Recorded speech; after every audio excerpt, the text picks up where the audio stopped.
Everyone, welcome to our YouTube channel black diamond. आज हम लोग बात करने वाले हैं कि कोल इंडिया लिमिटेड में बोनस कब कब कितना कितना रुपया दिया गया, कौन सा ऐसा वर्ष था जिसमें सबसे ज्यादा बोनस दिया गया था, कौन सा ऐसा वर्ष था जिसमें सबसे कम बोनस दिया गया था, इस साल कितना बोनस दिया जा रहा है। इस पर मैंने एक सेपरेट वीडियो कल बनाया था, यानी 15 अक्टूबर को फैसला आने के 2 घंटे के बाद मैंने वीडियो बनाया था, जिसका आई बटन में लिंक आ रहा होगा, उस पर आप क्लिक करके वीडियो को देख सकते हैं। तो इस वीडियो में हम लोग बात करने वाले हैं क्या एलिजिबिलिटी क्राइटेरिया है बोनस देने के लिए कि कोई भी कंपनी को बोनस देना ही पड़े। इसके साथ ही कैंडिडेट का क्या एलिजिबिलिटी क्राइटेरिया है कि कैंडिडेट को बोनस मिले, डिस्क्वालिफिकेशन, मिनिमम बोनस कितना दिया जाता है, बोनस को कैसे कैलकुलेट करते हैं। इसके साथ ही हम लोग बात करने वाले हैं टाइम लिमिट क्या होता है बोनस देने के लिए, अगर कोई भी एम्प्लॉयर बोनस देने से मना करे तो उसको रिकवरी कैसे किया जाता है और कैसे कितना कितना पेनल्टी लगता है। तो इन सब के बारे में बात करने वाले हैं। तो चलिए वीडियो को स्टार्ट करते हैं। सबसे पहले हम लोग बात करने वाले हैं कि कब कब कोल इंडिया लिमिटेड में कितना कितना बोनस दिया गया था।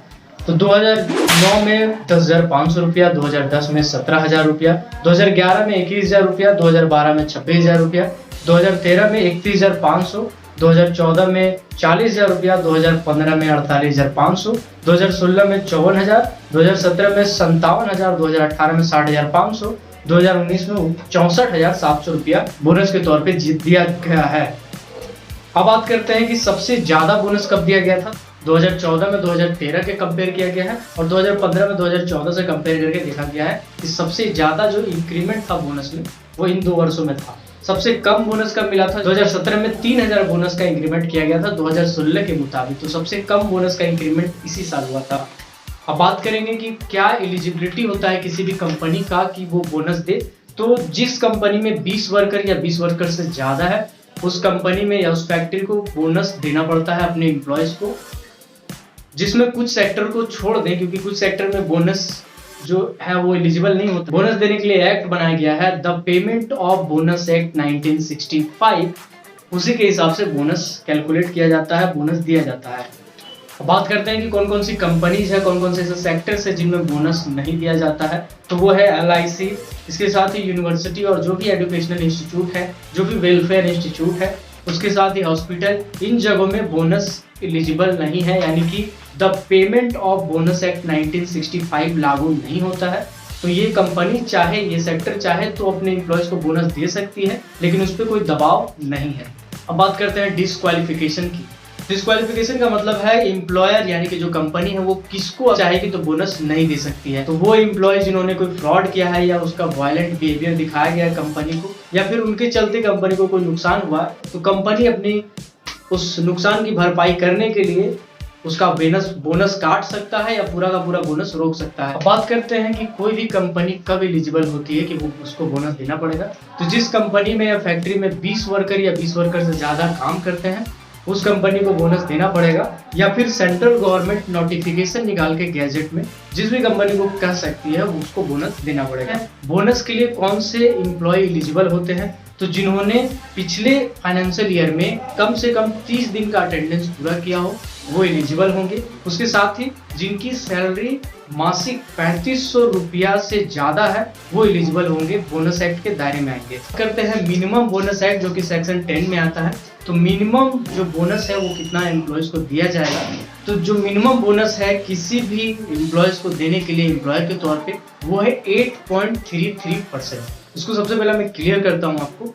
जो ये बोनस है वो किसी भी मंथ का सैलरी, फॉर एग्जांपल एक पर्सन का सैलरी 20,000 रुपया है तो उसमें जो उसका बेसिक होगा और DA होगा यानी डिनर अलाउंसेस होगा, ये दोनों को जोड़ने के बाद जब उसका 8.33% निकालेंगे तो उसका 1 महीने का हो जाएगा। जब इसको हम 12 से इंटू करेंगे यानी 12 महीने का, तो वो जो अमाउंट आ जाएगा इंटू करने के बाद वो बोनस इसको कम से कम एक एम्प्लॉयज को मिलना चाहिए। इससे कम बोनस किसी भी एम्प्लॉयज को नहीं दिया जा सकता है।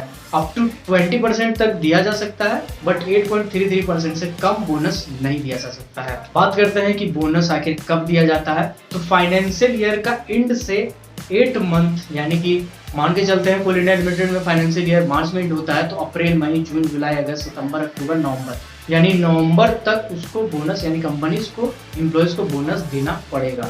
और बोनस का जो अलाउंस है, बोनस का जो अमाउंट है वो डिसाइड करने के 1 महीने के अंदर DBT यानी डायरेक्ट बैंक ट्रांसफर, पहले तो कैश दिया जाता था लेकिन अभी DBT या फिर कैश दोनों में जो भी एलिजिबल हो वो दिया जाएगा 1 महीने के अंदर। लेकिन ये टाइम को अगर अप्रोप्रिएट गवर्नमेंट का मतलब अगर सेंट्रल गवर्नमेंट की कंपनी है तो सेंट्रल गवर्नमेंट, अगर स्टेट गवर्नमेंट की कंपनी है तो स्टेट गवर्नमेंट, या फिर कोई प्राइवेट कंपनी है तो वो प्राइवेट कंपनी जिस स्टेट में सिचुएटेड है वो स्टेट गवर्नमेंट अगर चाहे तो ये टाइम एक्सटेंड कर सकती है। लास्ट में बात करते हैं रिकवरी की। आखिर अगर कोई एम्प्लॉयर या कोई कंपनी बोनस देने से मना करे तो उसका क्या उपाय है। तो इसका जो लीगल उपाय है वो है, आपको अगर सेंट्रल गवर्नमेंट है या स्टेट गवर्नमेंट है तो आपको रीजनल लेबर ऑफिसर के पास जाना है या फिर लेबर कोर्ट में आप जाके बात कर सकते हैं, बात रख सकते हैं। इसके साथ ही अगर आप डीएम यानी डिस्ट्रिक्ट मजिस्ट्रेट को चाहें तो रिपोर्ट कर सकते हैं। और अगर आप कानूनन सहारा लेना चाहते हैं, अगर इनसे बात नहीं बनती, आप सेटिस्फाइड नहीं है, तो आप सिविल कोर्ट का भी सहारा ले सकते हैं। लेकिन यूनियन नेता यानी कि ट्रेड यूनियन से बहुत अच्छी तरीके से जानते हैं कि कोर्ट में जाने के बाद बहुत मैटर क्या होता है, क्योंकि उसका एक सीरियल नंबर होता है, वो सीरियल नंबर आने में काफी टाइम लग जाता है। तो इसका बेस्ट वे है सबसे पहले मैनेजमेंट से बात करना। अगर मैनेजमेंट नहीं माने तो स्ट्राइक, लॉकआउट का तरीका अपनाना या फिर लेबर ऑफिसर यानी लेबर कोर्ट तक में मैटर सुलझ जाना। लास्ट में बात करते हैं पेनल्टीज की। अगर कोई भी एम्प्लॉयर या कंपनी अपने एम्प्लॉयज को बोनस नहीं देती है और लेबर कोर्ट में जाने के बाद भी वो मना करती है तो उस पर कोर्ट एक्शन ले सकता है और 6 महीने तक की जेल या 1000 तक का जुर्माना या फिर दोनों लगा सकती है। आई होप आपको ये वीडियो पसंद आया होगा। अगर आपको ये वीडियो पसंद आया तो इस वीडियो को लाइक करें, इस चैनल को सब्सक्राइब करें, बेल आइकन को प्रेस करें। अगर आप कोल इंडिया रिलेटेड या कोल माइनिंग इंडस्ट्री से रिलेटेड, मेटल माइनिंग इंडस्ट्री से रिलेटेड, पावर सेक्टर से रिलेटेड न्यूज से अपडेट रहना चाहते हैं तो हमारे चैनल को सब्सक्राइब करें, बेल आइकन को प्रेस करें ताकि आप तक सबसे पहले वीडियो पहुंचे।